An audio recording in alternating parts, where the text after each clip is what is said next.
one moment where we might have been able to understand this kind of the spiritual, emotional value of nature, it would have been during the COVID lockdowns.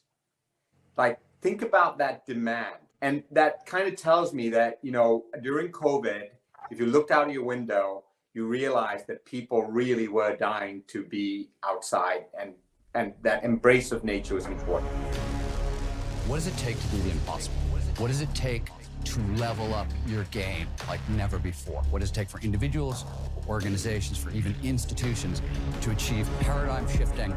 Nothing is ever the same again, breakthroughs. Our mission is to decode the neurobiology of flow and cognitive peak performance. Access the minds of maverick scientists, groundbreaking innovators, and world-leading experts to understand what it takes to achieve ultimate human performance, so you can feel your best, perform your best, and accomplish your boldest goals. I'm your host, Rian Doris, and together with best-selling author Stephen Kotler, I present to you Flow Research Collective Radio.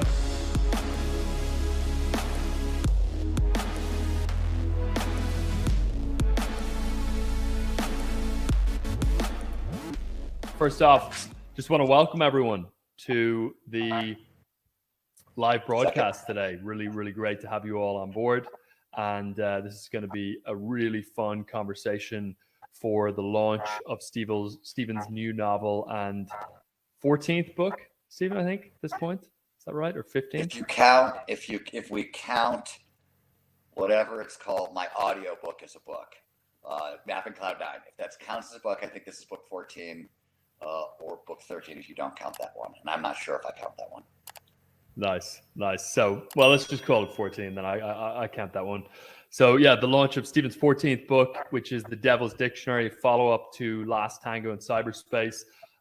Everyone who has been buying it based on our email outreaches and our past crowdcasts has just been absolutely loving it. So really want to encourage everyone to check that out. We'll be talking more about it as we go today. And I want to just take a minute to introduce our esteemed guest today, Dr. Sanjayan, who is a global conversation scientist whose work spans from genetics to wildlife migration to nature's impact on human well-being. He is Chief Executive Officer at Conservation International, a global conservation organization which is working to protect the nature people around the world who rely on for food, fresh water, and a stable climate. And his scientific work has been published in peer-reviewed journals Science, Nature, and Conservation Biology. And his expertise has received extensive media coverage. He has also hosted more than a dozen documentaries from PBS, BBC, National Geographic, Discovery, and Showtime. And his most recent documentary, Changing Planet, explores how climate change is disrupting 6 of the world's most iconic places and will return each year for the next 7 years to report on these locations and the communities working to bring about positive change. And it's currently streaming on PBS platforms. Stephen, I know you've been watching. Yeah, I have to say, that, before we get it, if you haven't seen Changing Planet, it is so cool. It's it's basically research into work that Peter and I talked about at Abundance kind of disruptive technology and huge environmental challenges, some low tech, some high tech, but really all amazing. It's just a great show. Nice. Yeah, definitely recommend everyone check that out. Steve, before we dive in with Sanjayan, just as the text getting fixed there, would love to just hear how you came across Sanjayan's work and why you were interested in having him on with us. Well, first of all, as the head of Conservation International, he's legendary as somebody who's been at the forefront of talking about climate change and talking about solutions to climate change. He's been around for a while. We also have friends in common, so I knew he was a really good guy. But to me, of all the kind of environmental challenges, in my experience in 30 years of kind of reporting on this stuff as a writer and working on it as an environmentalist, conservation is the hardest issue. It's people don't like the idea of land reserved for plants and animals, and that's what we're talking about in a sense with conservation. So I think anybody who's the head of Conservation International has been a warrior for this stuff first and foremost. And I think besides all the cool environmental stuff that we can talk about, there's a peak performance element to that. Like environmentalists, people who are working for plants and animals and ecosystems, it's a soul crushing endeavor. And it like really, really sort of destroys a lot of people who enter into it to sort of have a very long and prestigious career, still be an optimist, still be fighting forward. That to me is also a peak performance. Like, how did you do that? So that's the other reason I'm really excited to talk to him. Nice. Super. And it looks like we're in gear. All righty. So we're in action. Thank you for bearing with us, folks. We're good to go. Sanjayan, I just want to say that someone said that the reverb was a perk because everything was sounding as legendary as you are, which is fun. So to kick us off, Sanjayan, one of the things that I think is really distinct and notable about you and your work is optimism. And there's a lot of talk around doomerism, especially when it comes to climate and to environmentalism at the moment. And I would love just to begin the conversation with why you maintain an optimistic outlook and how you've managed to do so. It's a really good question, and it's a difficult question because, it's not that I have examined my life in such great detail that I can sort of break down habits that I have and features that I have in order to do whatever it is I do. So for me, it seems almost effortless. Most days I wake up pretty much charging to go. And I do find a lot of energy and a sixth or seventh gear in the gearbox to keep going. You can't connect these dots unless you look sort of backwards. And it's a very hard question to answer. Now, I can just tell you from my own life, I was exposed to nature from a very, very young age. I was born in Sri Lanka, but I grew up in Africa, in West Africa. And we were really, really surrounded by the jungle. You've heard of the famous natural history BBC presenter David Attenborough. So David Attenborough got his start in exactly the place that I grew up as a child. The very first time you saw Attenborough on TV, the very first TV show he did, just down the road from where I grew up. Completely by coincidence, of course. But that's the kind of nature that was around me as a kid. And as I grew up, I never let go of that. And my parents always allowed me to continue to do that, even though this was not a career path that I had. So, for me, I get a lot of, joy and pleasure in being in nature. That's my energy source for me. And if I can get myself outside or, a few days ago, I was down in Mexico, spent a morning going birding, and it was immediately a charging environment for me. So, that's where I get it from. I also get it from the people I'm around. I have a great team and a great group of friends.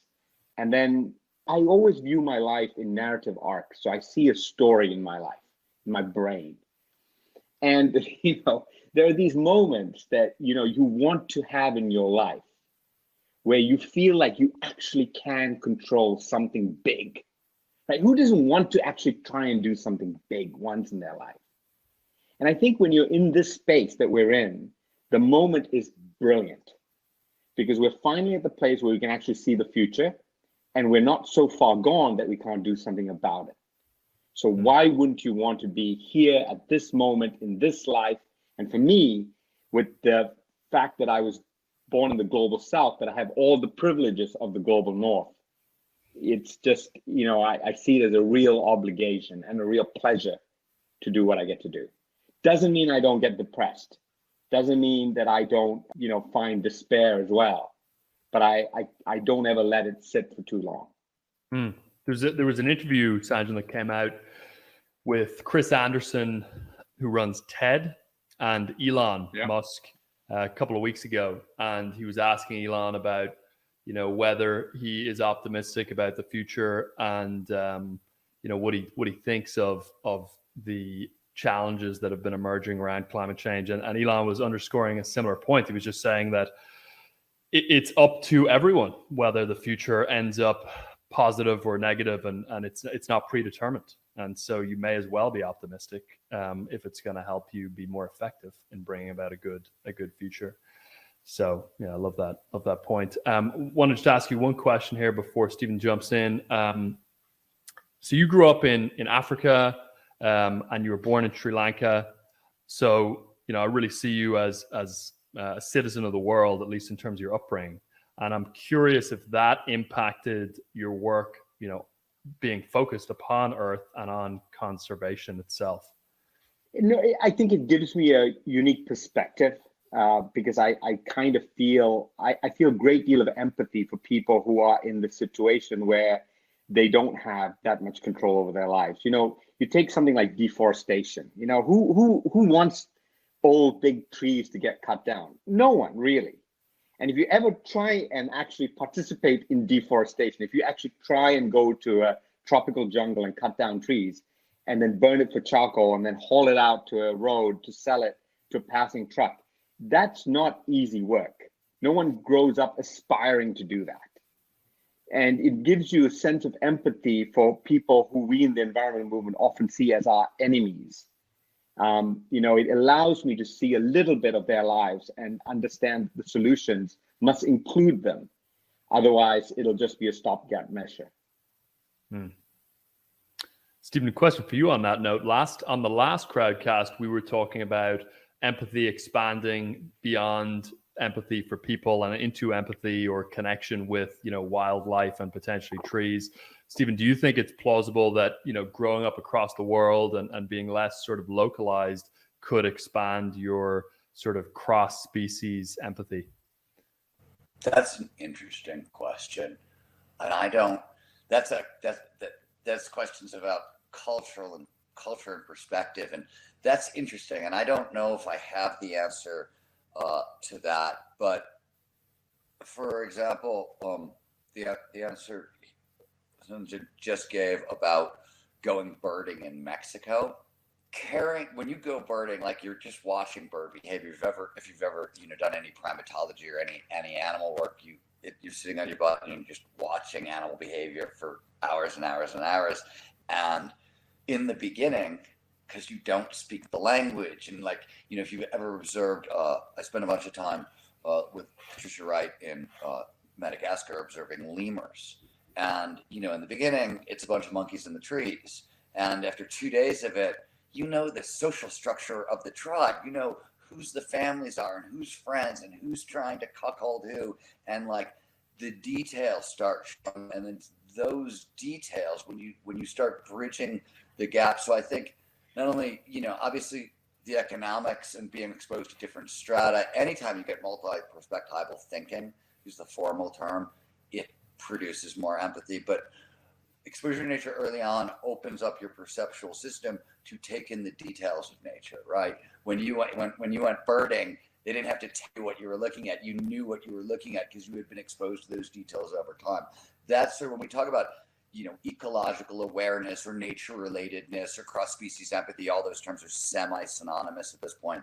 It's really about cognitive biases and information processing in the brain, and what information do you decide is important and what information is unimportant. When I plopped down in the rainforest for the first time and was observing primates familial structures weren't important. They were not my life was not going to depend on whether or not this teenage boy got a mate or not, right? But once I started watching primate soap operas for a couple hours, now suddenly I really care and I'm noticing more details, right? Curiosity isn't just an interest. It doesn't just expand attention. It opens up perception, and we take in different and more information. And so the multicultural stuff is probably great because it tells you to notice more things, because different cultures care about different things. So you notice, you have a wider scope to detail. But it's really, I think to me, it's the early exposure to nature and how it feeds curiosity and how it feeds perception that is that loop. I often feel, I often feel like conservation and a lot of the environmental issues, if I got to take somebody to the backcountry for a couple of weeks, the problems can go away because suddenly they're in the world, the same world as I'm in. They're seeing the nature and they're understanding the cool stuff about how ecosystems work and how one thing feeds another, and how that human beings are part of that and not external to it. That's how I think of it. I don't know. What do you think? Well, I was just going to add. So Stephen's example is brilliant because, I can lie in bed in the morning in East Africa, and not get out of bed and know what's going on outside my tent just by the calls of the birds, and they seem like familiar friends. Like it's a language. It really is a language. And if you spend enough time outdoors, you start. Your brain starts rewiring as if you can sort of speak Spanish or some foreign language, and you can start seeing that. So but the key to that is not just exposure to nature, but it's almost searching in nature. You have to, you can't just go for a walk. I mean, go for a walk, it'll help you in lots of ways, but it has to have a walk with a slight intention, like search for a mushroom or look for a specific thing or try to find water. Or anything like that kind of trains your brain to make the connections. Otherwise, you're passive as opposed to being an active. It's like, just to use one of Stephen's sort of, passively relax yourself with a beer in front of the television, or actively relax yourself, by going for a walk or getting a massage or something like that. It's that active searching in nature that tunes your brain to really understand a new language. That's why millions of people go to Yellowstone National Park, and when they come out of it, they're the same as they went in. That's the problem that we still have. We still see nature as outside and something beyond ourselves, as opposed to understanding that we're part of it.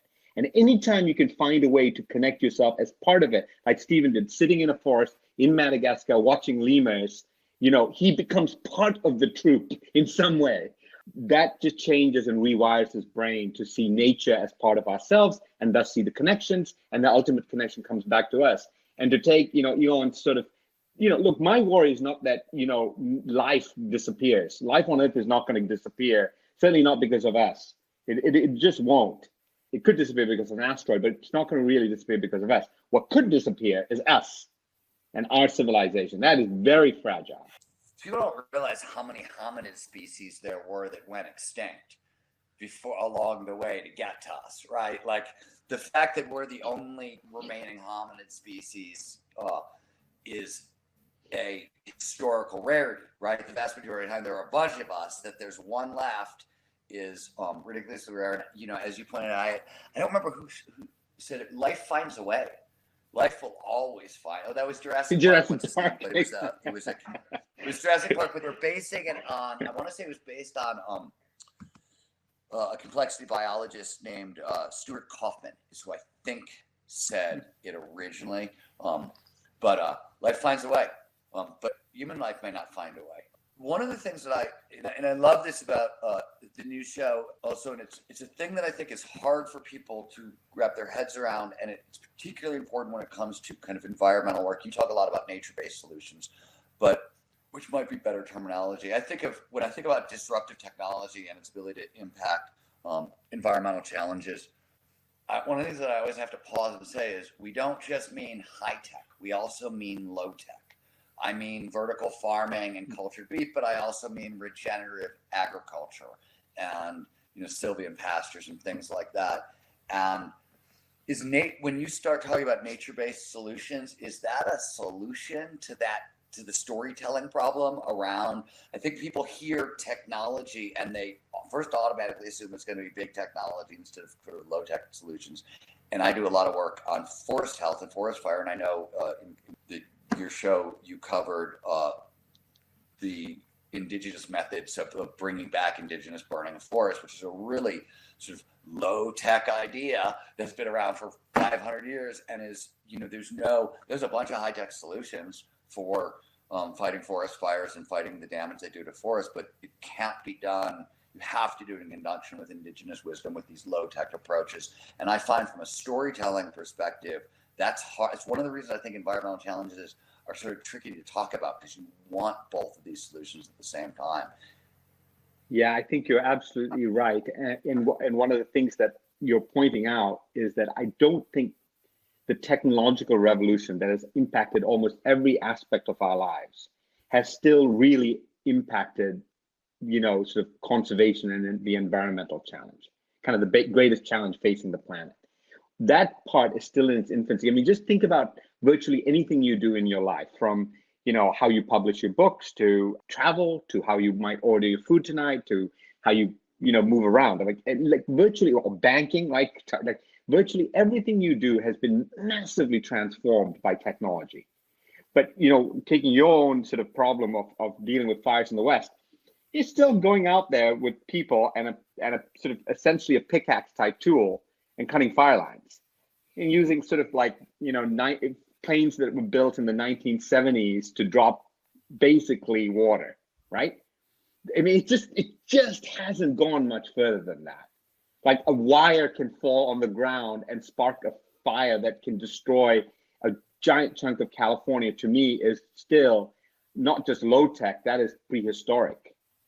So one of the things about technology is, in our field, and I'm really waiting for this, and I'm really waiting for the Elon Musk of the world to sort of help with this, because we are applying technology, and there are great places where we are applying technology to make big changes. And I'm not suggesting that's not happening. Our ability to map the planet, for example, is fantastically, accelerated because of technology.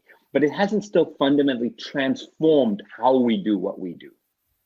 And I think that transformation will have to involve that high-tech way and the low-tech way. So the indigenous wisdom and the best tools we have. I agree. All of this, for me, all the technological stuff, I started with a simple question. I had heard about, early on in my career, I heard about Michael Soule and, mega linkages and the Wildlands Project and the Yellowstone to Yukon. And I love those ideas. David Quammen wrote a book called Song of the Dodo back in the 90s that we were both at Outside Magazine at the time, and it was hugely impactful on me and my thinking, and really shaped me forward. And so one of the questions I started with, and how I actually came to write Abundance with Peter, I was looking at, okay, we need huge, contiguous, unbroken tracts of land that stretch across the entire continent if we're going to really save species. Where the hell do we get the land? So I started looking at cultured beef, because it moves cattle ranching off land and into the laboratory. First of all, it's cruelty free, which is a big bonus to me as an animal rights advocate.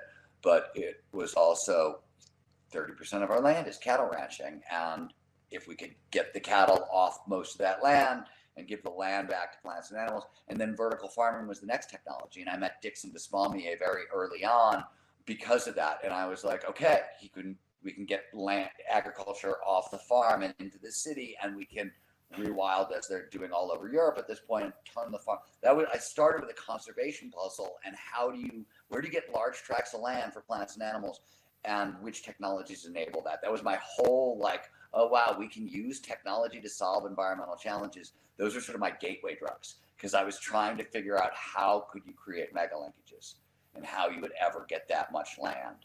And you have such you're thinking transformatively. I have been sort of a reductionist, and I've kind of gone the other way. So one of the things that has always been a drive in my life is not making a promise that I can't fulfill within my own sort of working lifetime, right? So I get really upset when corporate CEOs, for example, well, I don't get upset, but I kind of roll my eyes a bit when they make a promise for 2050, knowing that the average lifespan of most corporate CEOs is like 5 years. And so, of course, it's easy to say, well, by 2050, we'll have this miracle machine that's going to do all this. And, and I'm like, yeah, I get that. It's okay. Set long-term goals. It's important. But I want to know what you're going to do, in 2025 and 2030, like in our time frame. So I've kind of gone the other way in some ways. And I've asked, in the next 5-6 years, what are the places on the planet, for example, that are so full of, say, carbon, or so precious and undeniably important for humanity's future that we can't lose them, and and kind of going to that sort of way. And one of the things that technology has allowed us to show is, we just published these amazing maps on irrecoverable carbon. So that's basically carbon that is trapped in trees and in the ecosystem that if you lose, you will never get it back in a human relevant time scale, which means forget the Paris climate goals or anything like that. You'll never get the map to make that work. And here's the amazing news about this. The amazing news is just 3.5% of the surface area of the planet contains about 50% of the world's irrecoverable carbon, or 5% of the planet contains about 75% of irrecoverable carbon. And here's the bonus, and about 90% of all vertebrate life on Earth. That gives us an actual fighting chance. That actually means that you and I, in our lifetime, in our working lifetime, not passing the buck down to our kids, can actually protect, restore kind of the most important bits. So first of all, how much of that is polar ice that we got to keep as polar ice is in that calculation? None. And Amazon rainforest, obviously. What else what are the other big levers? Yeah, so it really is looking at living carbon. So, any place that is really thick and green and often with deep soils are going to pop up, right? And where there's some effort to destroy them. So parts of the Amazon, so 3 big rainforests in the world, the Amazon, the Congo, and West Papua in particular in Indonesia, just light up. Everything that's a mangrove or coastal ecosystem pops up. So the mangroves or seagrasses are really the hardest working environment on the planet. Less than 1% of the planet, and I think it's 6% of our carbon budget. It can be met if you stop destroying them and restore them. I mean, it's just, there's no reason why anyone ever, anywhere should be cutting down mangroves. Just idiotic.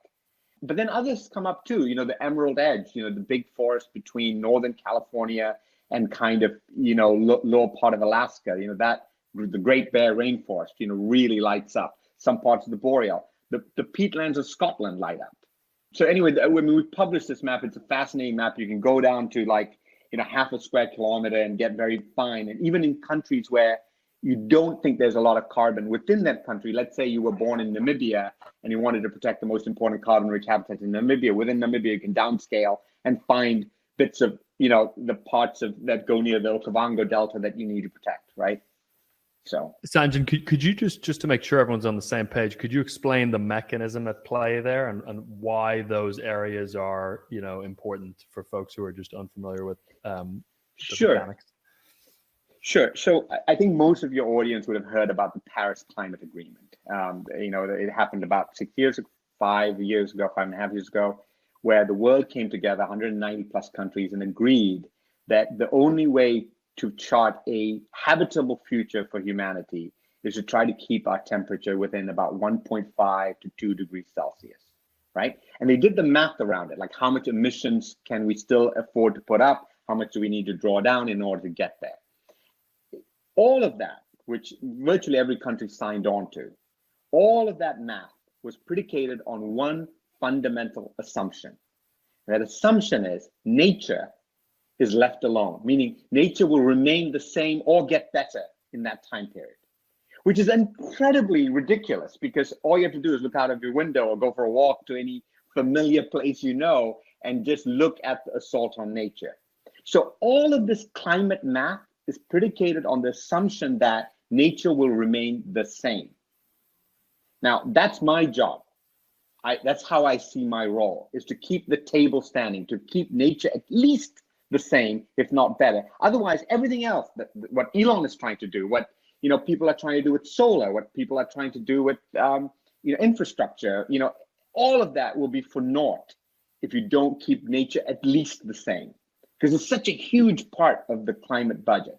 Now, when you look at nature, living nature, it turns out that trees are pretty good at sucking carbon out of the atmosphere and holding on to them, and then putting them into the soil and putting them underwater when it comes to mangroves, deep underwater, for example, right? And when you burn a forest, when you convert it into agriculture, when you destroy it in some way, all that carbon dioxide and other gases go up in the atmosphere and they contribute to climate catastrophe. And so it's really important to keep nature intact. Now, it turns out that nature is not even everywhere, that there are some places on the planet that just light up as very, very carbon rich. And mangroves and seagrass beds, which are basically coastal forests, are like 6 times more dense in carbon than, say, a rainforest is, which is many times more dense than, say, your garden might be, right? So by finding out what are the places that really light up, we can hone in our strategies to first and foremost protect and restore them. Because if you lose them, you're not going to get it back. There's 2 things coming off what you're saying, because one of the things I'm listening to you, and I'm just thinking, I remember back in the 90s, like sort of as I was starting to cover, environmental topics as a journalist, just as a reporter. Mapping projects were just getting underway, trying to like biodiversity hotspots and people don't get like it sounds. I remember I was working on the Everglades restoration project, the $8 billion public works project, right, the largest conservation effort ever done, and we were out at midnight one night. We were doing an alligator survey. So you go around in a boat and you shine your flashlight and you look for eye shine, and then you try to tape measure the alligator. And we're running around and we're doing this all night. And I finally I turned to the lead scientist. I was like, why are we doing this? And he said, well, we need baseline data. And I said, what do you mean? Because we spent $8 billion to restore sheet flow to the Everglades. The way you measure the health of an ecosystem, one of the easy ways is the keystone predator. How many major predators do you have is an easy way to determine the health of an ecosystem. They hadn't even done the work. So literally it was this $8 billion public works project. Nobody even knew what victory looked like. They had not they hadn't measured anything. And I remember thinking to myself, oh my God, the mapping, the counting, the basic science we're so far behind the 8 ball on this stuff. And then when I hear you talk about, we just put out a map of all the super carbon rich areas. One of the things I think to myself is, oh my God, the tech has come so far from me in a boat with a flashlight, shining a flashlight into the Everglades to try to measure an alligator. And that in itself, from an environmental perspective, it's such a huge victory. People don't talk about it. Even technology not impacting the environment, but from a historical perspective, God, I remember when we couldn't even figure out how many trees were in a rainforest or which are the biodiverse hotspots that we want to protect, and all those kinds of questions. So the first thing I wanted to say is I just wanted your opinion on that, like what you've seen in conservation that way, like the tech that nobody pays attention to. But the fact that we can now do that, it's amazing to me. That was the first place I wanted to sort of start. Well, Stephen, part of the reason why he was probably doing that is also it's fun to be out in the boat looking for giant predators with the flashlight, right? Yeah. So just don't forget that there's a huge element of what we do that, has this excitement to it. And otherwise, why would we do this? But there are some amazing things that are happening right now. So we have technology, for example, that uses AI to detect wildlife and instantaneously tell you what it is based even on a fragment of a photo. So thousands of millions of images immediately processed, then made immediately available to managers. We have programs that can send alerts to cell phones about fires in very remote areas, like in Bolivia. A forest fire in Bolivia, a ranger living way out there with no other connectivity will get cell phone messages that allow them to prepare and detect and fight fires, right? So there is just these, the restoration principles that we're using for coral right now, like our ability to grow coral in labs and get coral from places that are, super warm and then spread them to other places. We're doing 1 million polyps of coral in Colombia now, at a bigger scale. And the restoration we're doing is also now going up to massive scale. So we have a project, for example, with MasterCard to restore 100 million trees. So the scale has grown, and that's really because technology is allowing us to do things now at scale. And that's exciting. Yeah, a friend of mine, Lawrence Fletcher, is a friend of mine. He's the inventor of tree planting drones. So the ones that they were using to restore mangroves in Myanmar was his creation. And we've been doing some of that work in and around fire. It turns out the same drones that you can use for reforestation, you can repurpose and use them hurling instead of seed pod missiles that plant a tree. You can put paintball missiles that fight forest fires. You can use the same drones to pull woody biomass out of the forests as well to get the dead trees out of the forest so the fuel loads go down. And we're trying to take those, so the drones basically work 365 days a year. It's not just planting trees during tree planting season. It's working all the way year round. And it's exciting because, as you know, you can plant 100,000 trees in an afternoon with a drone. And also just the ability to link these things up, just in December, I went to visit one of our projects in in southern Kenya. And these are the Chulu Hills, what Hemingway wrote of the green hills of Africa. They're the hills that feed Tsavo National Park, the biggest national park in Kenya and one of the biggest in the world, as well as Mombasa, the second biggest city in Kenya. And they have suffered an unbelievable drought. For the last 2 years, the rains have skipped and big animals and cattle and livestock have just been decimated. But in the Chulus, the communities, about 140,000 people, mostly Maasai, but not all, have been essentially protected. They've been able to get water, they have fodder, and they also have a source of income. And the reason for that is because they have managed to quantify the carbon in the Chulus, and with our help, they've managed to put that up on the market.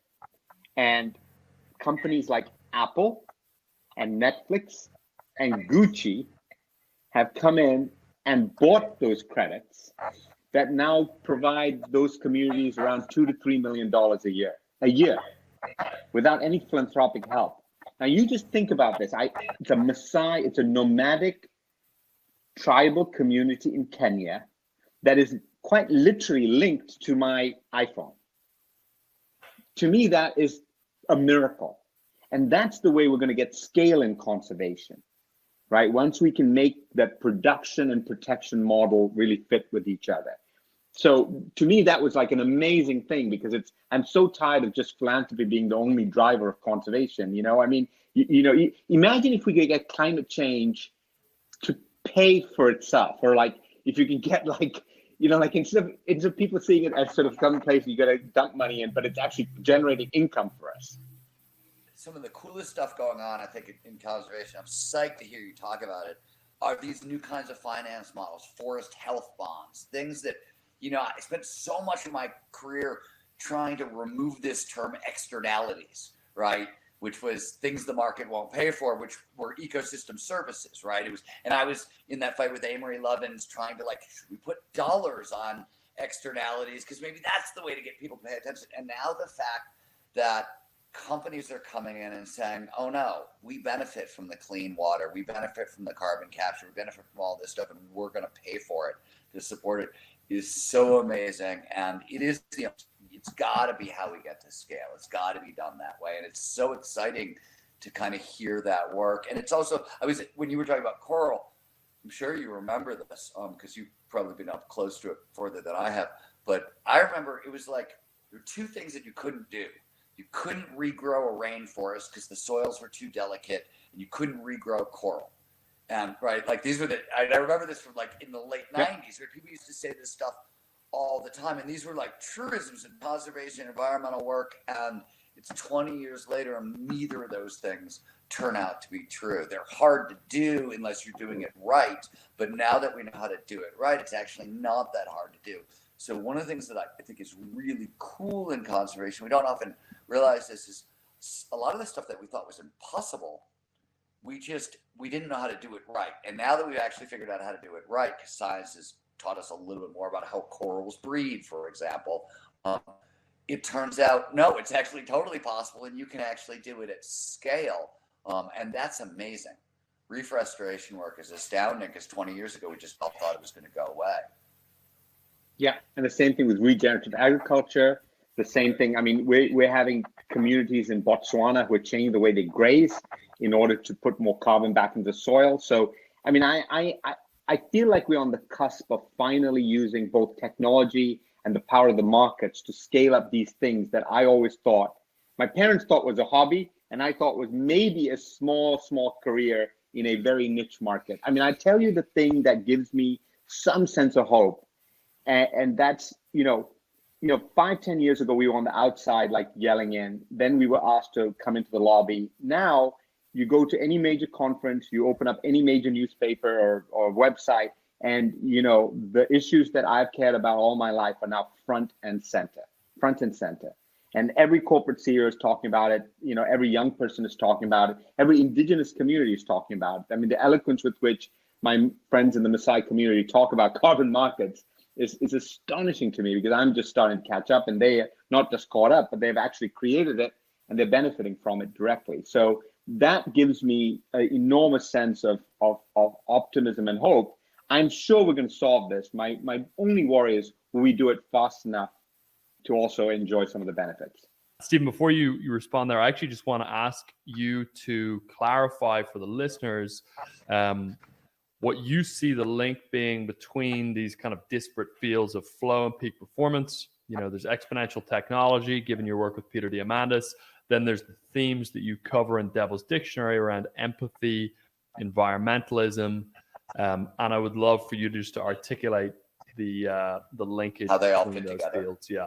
So, you know, my core interest has been, what does it take to do the impossible? And solving environmental issues is a total impossible challenge. And invariably, whenever you see the impossible become possible, you see two things. You see people expanding human capability, and you see people leveraging disruptive technology.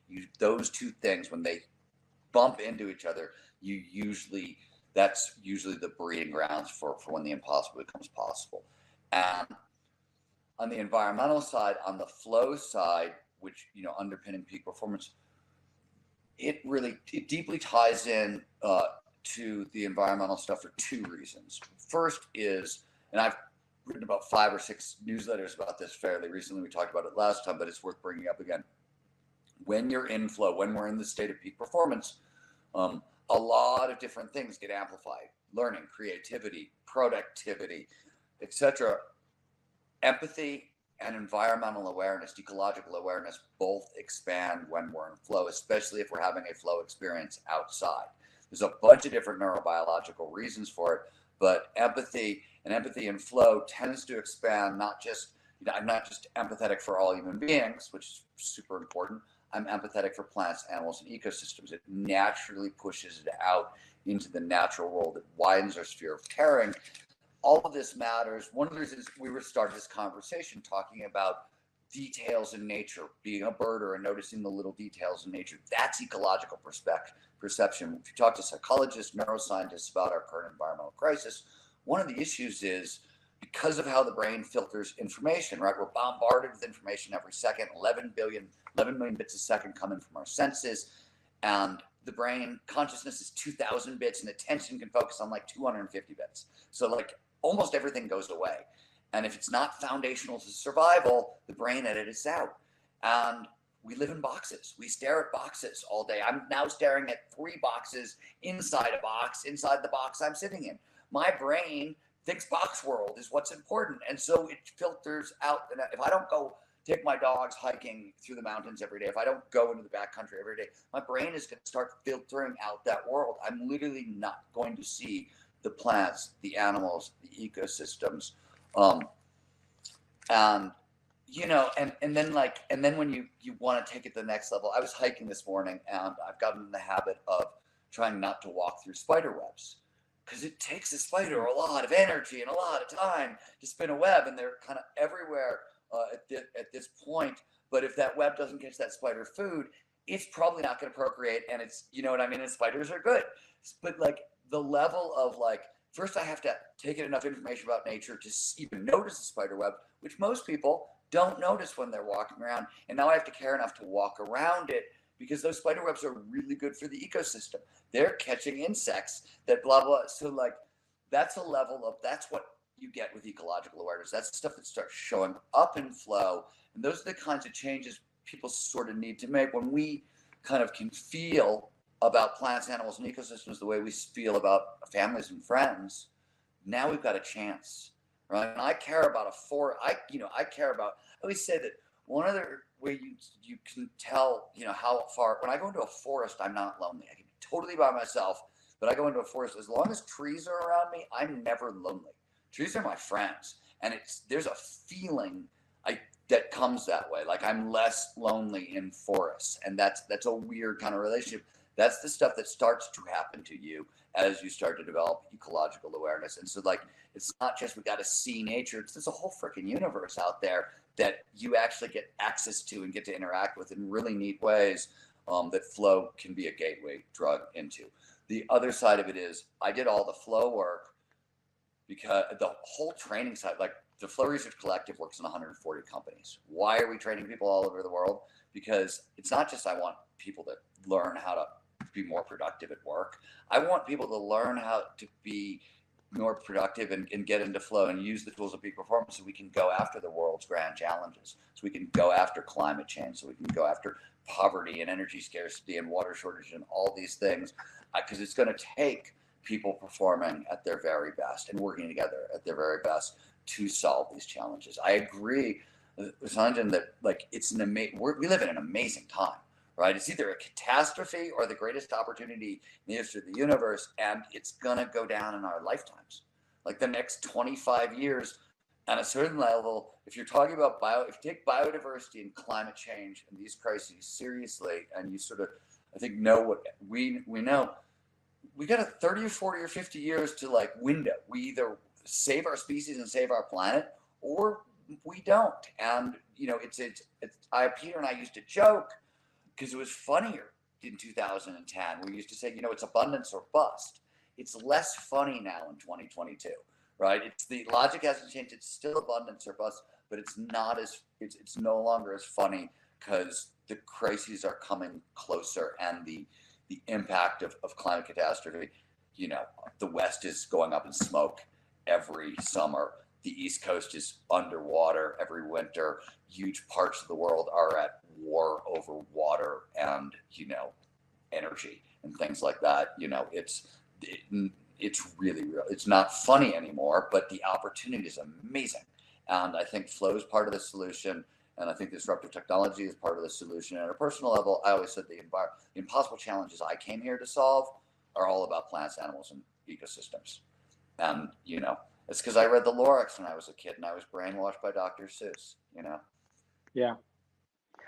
Stephen, I absolutely love that. And I think if there's one thing that folks should try to take from all the things that you've done and this new book as well is try to take some of what you're putting out there and use it to empower themselves to be better warriors in that moment. That I think environmentalists, and I'm using that word very loosely. So anyone who thinks beyond themselves about the planet and about their kids' future, frankly, is an environmentalist, right? How do you achieve peak performance? I think we in science, have spent so much time trying to figure out the what that we've really forgotten about the how. So me reading about, like James Nestor's book, right? Like it blew you away about how quickly, you could just amazingly become this, like how quickly you could hold your breath, right? And I read it and I intuited it and I went, this is amazing. Then I went to Hawaii and I took a class and I showed myself that I could do it. And it was just mind expanding. So there's a big difference between reading about how to be a great athlete and then getting engaged in an activity that moves you there. And I think what we have forgotten in environmentalism and conservation, we've focused on the what, we've not focused on the how. And part of that how is how do you create that generation of leaders in corporations, in business, in classrooms, in homes, in ranches in Montana that are empowered with what you're putting out there in terms of flow to maximize that expanded human capability. Because it is a tiring job and it feels endless and it feels, exhausting and it feels impossibly big. And we're now replacing the sort of the denialism of climate with the despondency of climate, and that's not a good trade to make. If you look at, Don't Look Up, which is a phenomenal movie. I mean, it's a phenomenal movie and I loved watching it. And it's probably the one movie that I talked about so much to other people. It didn't really make me want to go out and work harder because what they were doing was exactly what I was doing. And guess what the outcome was? It's interesting on that front because one of the things I think about, and your work covers this a lot, especially the Vox series you did on little like climate snippets where you show up for 5 minutes. By the way, the woman who all the waste she amazing for 7 years fit into it. It was the craziest thing ever. That was really crazy. That blew my mind. This woman, 7 years of her life, she produced only enough waste that filled like a penny jar like this big. And he was freaked out by it. I was watching it. But what I love and what I think that show especially emphasizes is I always say, we hear these words like I'm an environmentalist or whatever. Environmentalism, like peak performance, they're both about, it's one decision at a time.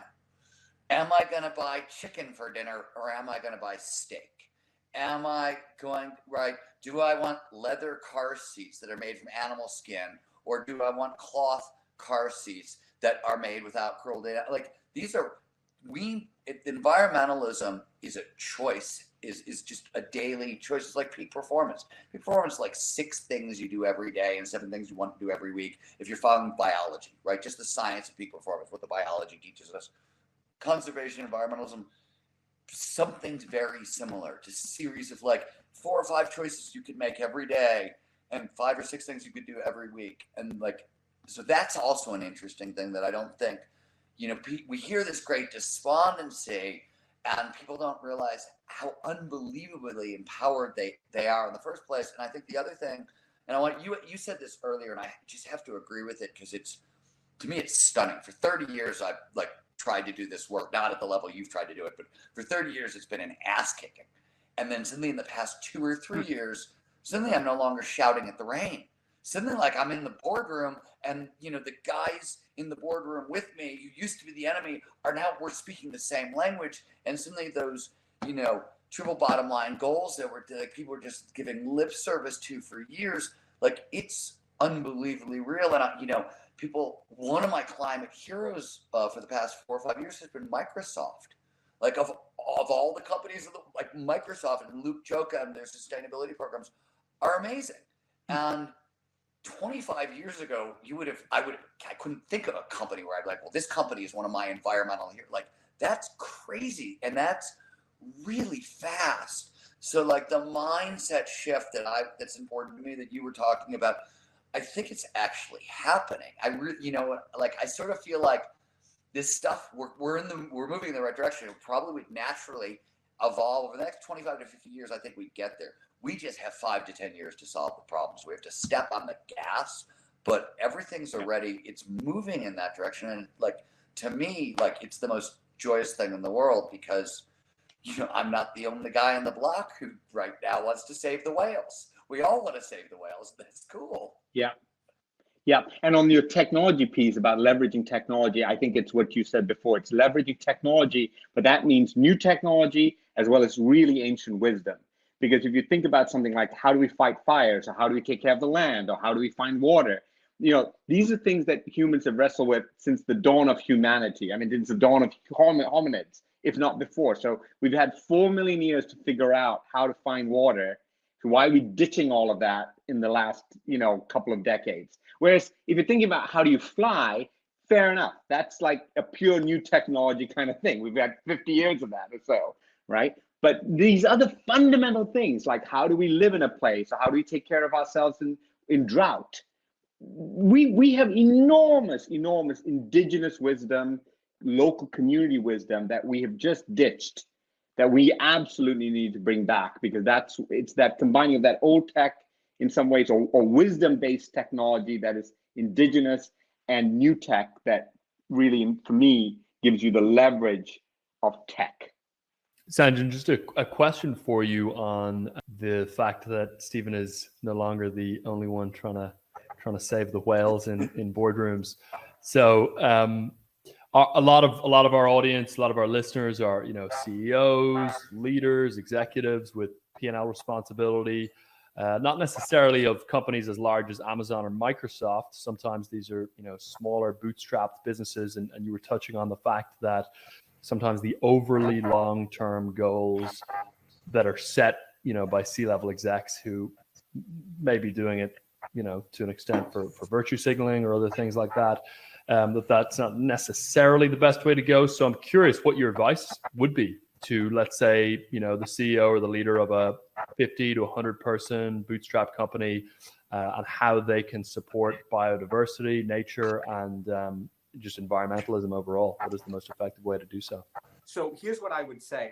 I would say that the choices you make are important. Obviously, set long-term goals, but break them down into sort of bite-sized things that not only you, but your employees and your customers can engage in.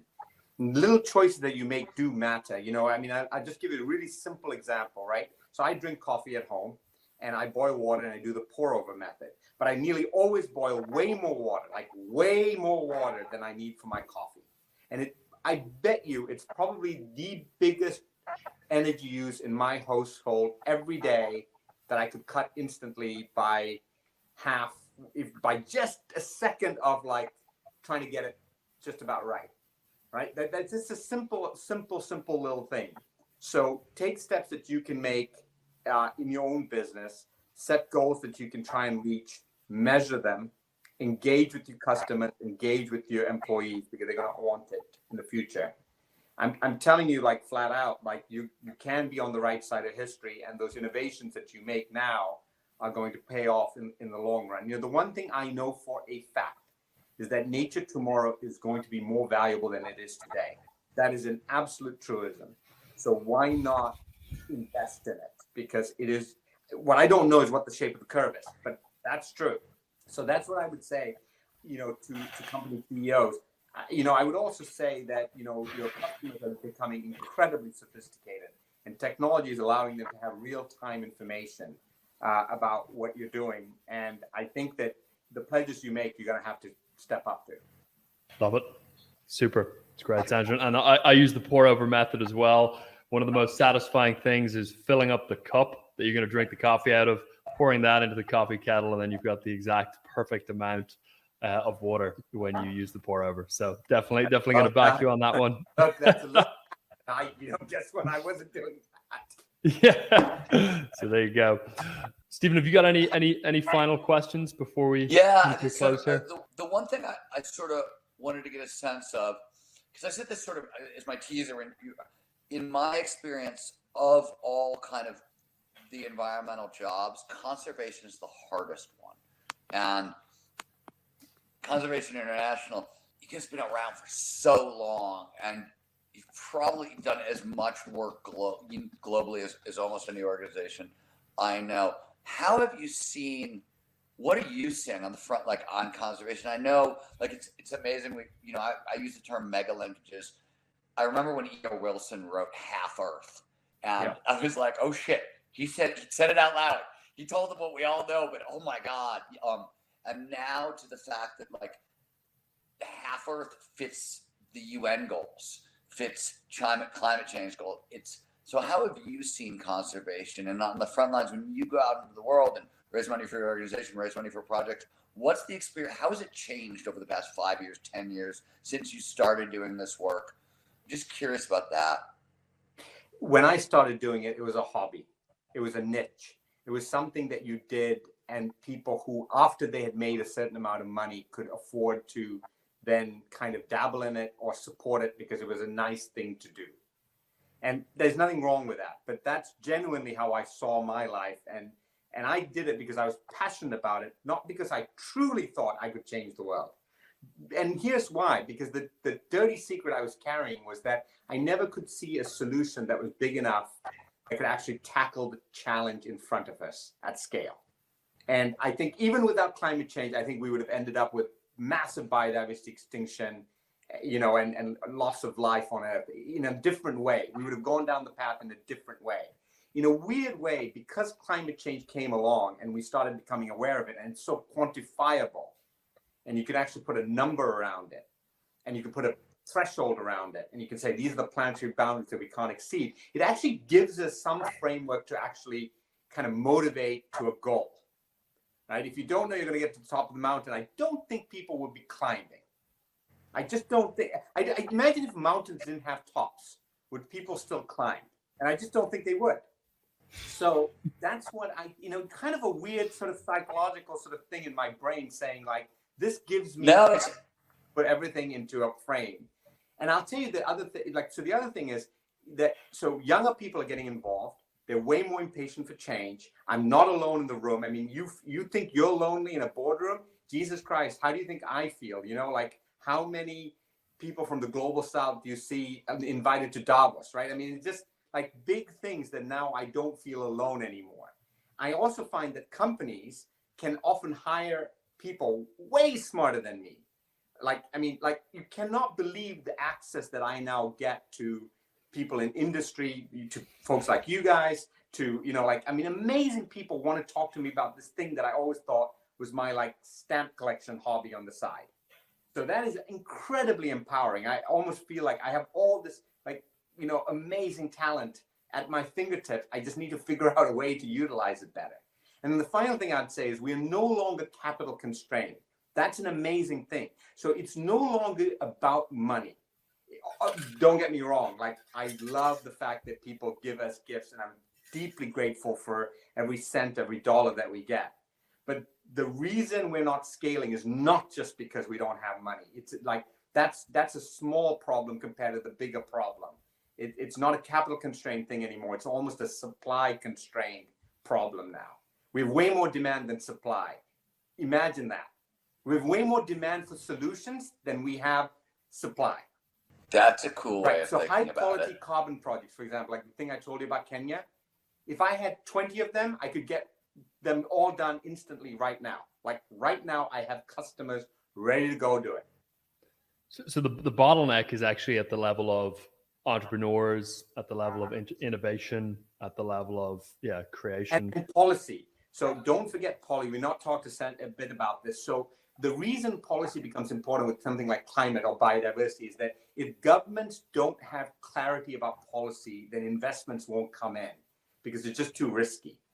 And, you could just change the rules overnight.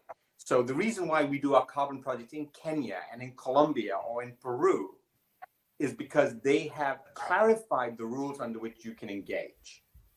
And when it comes to that kind of global policy, frankly, I think the US has really been a bit of a laggard. We haven't been clear about the value of nature and how we would incorporate it into policy. I would say humans are goal-directed machines. And you made a really interesting comment, and it's going to stick with me for a long time, that if we had to have a crisis, because climate change is easier. I was at the forefront of the biodiversity crisis for fucking ever. Trying to put numbers around the biodiversity crisis is impossible. We were trying to put value ecosystem services, one of which is the spiritual value of nature, right? That's an ecosystem service. How do you put a number on the spiritual value of nature, or even begin to put a number on it? That it's an absurd situation to be in. But how do we cap warming at 1.5 degrees? That's measurable. That's interesting. And as goal-directed systems, I can see that makes a lot of sense to me. That's interesting. Now, I would say that if there's one moment where we might have been able to understand this kind of the spiritual, emotional value of nature, it would have been during the COVID lockdowns. Like, think about that demand. Like, every bike trail in where I live, like I can bike to work. I live basically on the Potomac River, very close to it. And there's an amazing trail called the Mount Vernon Trail, runs 38 miles along the Potomac River, and I bike it all the time. It's so crowded now that I often bike on the roads because I can't get on the trails because there's just so many people on it. And that kind of tells me that, during COVID, if you looked out of your window, you realized that people really were dying to be outside, and that embrace of nature was important. I think that's very true. I also like what you had to say about policy as just clarity. It's interesting because the fire discussion, right? A lot of the fire discussion is a policy discussion. Is like I have spent more time since I started working. I'm in meetings about zoning and sawmills all the time. Like things I never thought that would happen in my lifetime. How do you reopen sawmills in the American West is a question that I spend a lot of time on. And it's a policy issue. It's a zoning issue. And I do agree that the U.S. has sucked on this, and really could have been one of the leaders here. But I agree with you. I think or even send a signal, because if the U.S. sends a signal, the global markets will sort of react on it. And I think I have real hope that Secretary Kerry and the administration will be able to send signals around deforestation, around the value of carbon and the value of nature in sort of global policy, which will then help the markets get behind it. Because I really think that the CEOs, the capital markets, the private markets are ready to go. I think so too. And I also, if you just look at the growth of like venture capital climate funds, and some of the really big ones that get set up, what's interesting is if you, like, for example, Chris Sacca, who started Twitter, has a big, the carbon fund.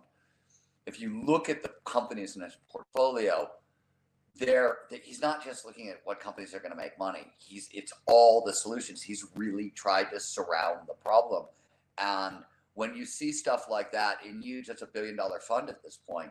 That's really far from business as usual. And it's what I think is interesting in the US that I'm starting to see in FIRE and in other places is because the policy side is so shitty, business is starting to lead instead of government, and government is playing catch up to business, which is, it doesn't surprise me. I saw that happen with Singularity University and a lot of the exponential tech that, came out of there, where you were so far ahead of the policymakers were coming to the technologists to figure out how the hell do we keep up. And I'm seeing sort of the same thing on the environmental stuff, where like business is oddly leading this and government is, turning to business to figure out how to steer, which is nothing I ever thought I'd see in my lifetime. And it's amazing, but I think it's true, or sort of from my limited view, it feels true. And, I think the last couple of years during COVID, I think you saw the best companies really step forward. I always felt that it was kind of an amazing thing. When the lockdown happened, we really didn't know, our future was uncertain. As a charity, I'm relying on, my donors and my corporate partners. I had no idea where they were going to land on continuing to support the works that we do. I'll tell you, to a company, and frankly to a philanthropist, but to a company, every single company we're engaging with, except really the airline industry, which I understood was in a very different kind of existential crisis. But outside of that, every single one of them not just stood with us, they tripled down, they quadrupled down.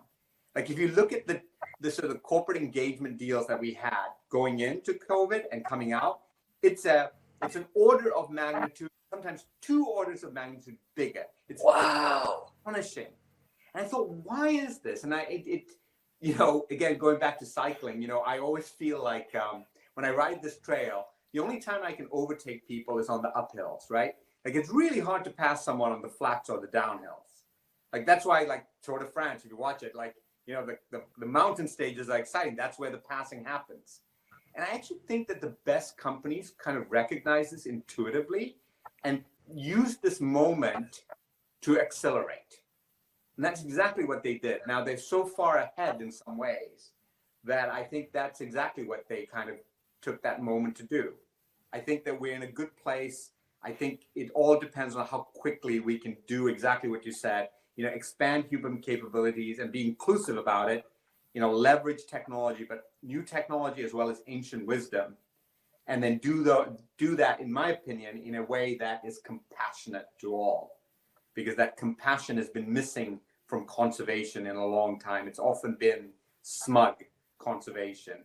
And I think we need to define it as a compassionate conservation. Was that like compassion conservatism? We tried that. I don't think it worked so well. No, I think compassionate conservation is humans at the center of it and makes us just realize that at the end of the day, we are trying to save ourselves.